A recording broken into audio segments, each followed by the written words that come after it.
Ayan, dito na uli ako sa ng bahay. So, ito na ang nagawa nila. Ayan, nabuo na. See?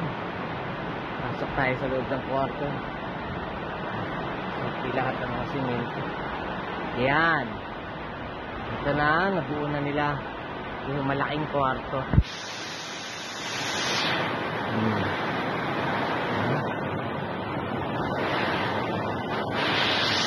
Nabuo na nila yung sa wall.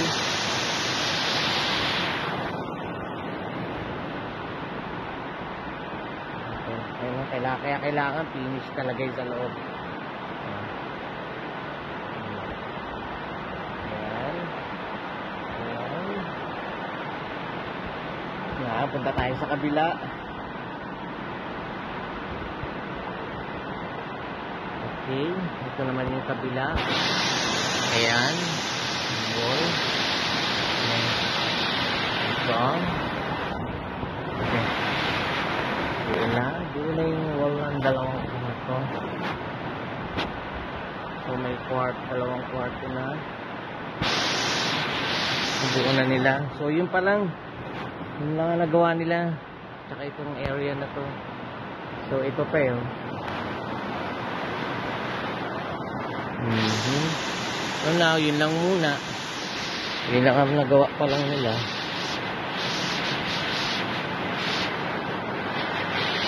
Ayan, asang ulan.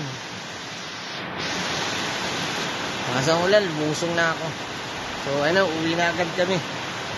Ha? Ayan muna ang ano ngayon. Timing, ang malakas ng ulan eh. So that's now for now. Okay. One last look at the house.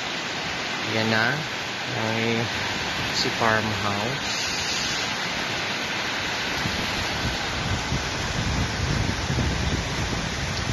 Bas.